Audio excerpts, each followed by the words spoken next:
Pablo Escobar, Rise and Fall of the King of Cocaine. Pablo Emilio Escobar Gaviria was born on December 1, 1949, in Rio Negro, Colombia, and grew up in nearby Medellin. His father was a farmer, his mother a school teacher, and the family lived modestly.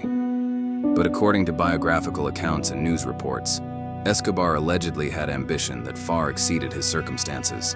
As a teenager, he was accused of selling fake diplomas, stealing tombstones to resell to smugglers, and moving contraband cigarettes. To friends and neighbors, he came across as a street-smart young man who always wanted more.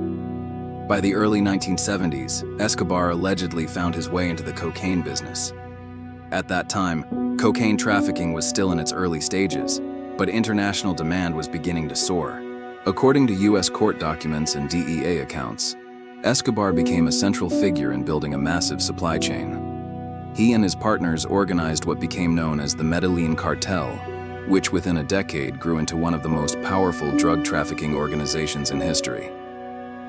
At the height of its operations, according to Colombian and U.S. authorities, the cartel smuggled an estimated 70 to 80% of the world's cocaine supply. The profits were staggering, billions of dollars each year. News reports at the time claimed Escobar was bringing in so much cash that warehouses were filled with bundles of money, and rats allegedly ate millions in bills before it could even be counted.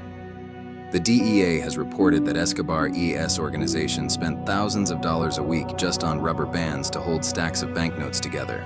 Despite being linked to an empire of crime, Escobar worked hard to craft a public image as a man of the people. In the early 1980s, he stepped into politics. According to Colombian congressional records, he was elected as an alternate member of Congress in 1982. At the same time, he invested heavily in social projects in Medellin, building housing developments, soccer fields, and community centers. Many poor families saw him as a benefactor, someone willing to do what the government had failed to provide. But Escobar's political career did not last long. According to investigative journalists and government reports, his ties to the drug trade became impossible to ignore. Colombia's Justice Minister Rodrigo Lara Bonilla exposed his criminal background, and in 1984, Lara was assassinated, allegedly by cartel gunmen.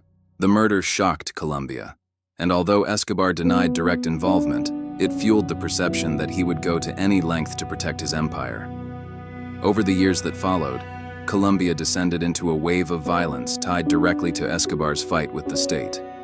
His infamous phrase, plata o plomo, silver or lead, described his strategy of offering bribes to officials, or bullets if they refused. According to court documents and human rights reports, thousands of police officers, judges, journalists, and politicians were killed or targeted. The violence reached horrifying levels. In 1989, Avianca Flight 203 exploded in the skies above Colombia, killing all 110 people on board. Authorities later alleged the bombing was carried out on Escobar's orders to assassinate a political rival. The same year, a car bomb exploded outside the headquarters of Colombia's security agency, killing dozens. These attacks spread terror not just in Colombia, but across the world, as news outlets reported on the chaos fueled by the Medellin cartel. At the center of Escobar's war with the government was one issue: extradition. According to U.S. congressional records and Colombian news reports, Escobar feared being sent to the United States above all else. Colombian leaders who supported extradition became targets, and Escobar allegedly waged a campaign of intimidation and assassination to block the policy. In 1991, Colombia's government struck a controversial deal. Escobar would surrender in exchange for a guarantee that he would not be extradited. He was confined in a prison called La Catedral, but this was no ordinary prison. According to journalists who later investigated, Escobar essentially built the facility himself. It reportedly included a soccer field, a bar, luxury furnishings, and even a waterfall. Reports allege that Escobar continued to run cartel operations from inside and even had rivals brought to the prison where some were killed.